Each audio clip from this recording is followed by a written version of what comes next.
We did it. We made it to the New Testament. Welcome back to our devotional videos as we are going through the Read Scripture Challenge.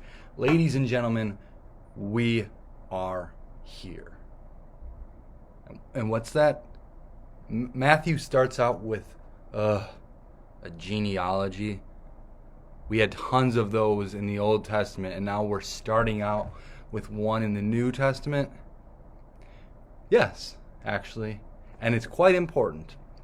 I'm sure that most of us, when we open to Matthew, whether we've forgotten it's there or not, and we start to read the book, remember that there's a genealogy there, and we go, okay, skim, okay, get to the good stuff.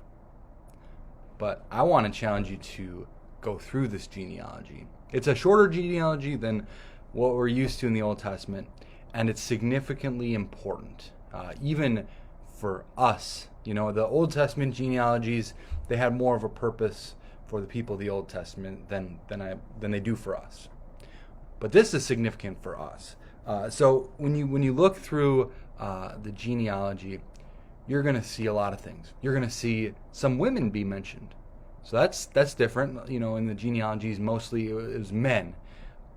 You're going to see some good people like King David, like Abraham, and you're going to see some really, really bad people like Ahaz and Manasseh, two of the worst kings that Israel had. And you're going to see the connection from Abraham, where the father of the nation of Israel, down to Jesus. Now this is really important for a few reasons. And to explain why it's important, I want to frame this for you. So when we read the book of Matthew, it's important to realize who Matthew is writing to. Matthew is writing to or speaking to Jews. So the purpose of this book that Matthew is writing is to convince the Jews who are familiar with the Old Testament scriptures that this man Jesus is the promised Messiah, that he is the Son of God. And so by him showing this genealogy, he's connecting, starting back at Abraham, the father of nations. You know, all the Israelites consider themselves children of Abraham. He starts there, goes through the lineage of King David, the great king who is God promised he would have an heir on his throne forever, and then brings it to Jesus with a few stops in between.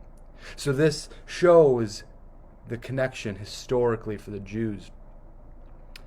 And it also shows that the lineage that Jesus comes from, it's messy.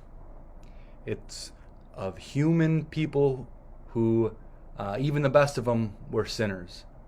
And the worst of them were really, really notorious sinners. And so one of the focuses in the book of Matthew is Jesus as the Son of Man.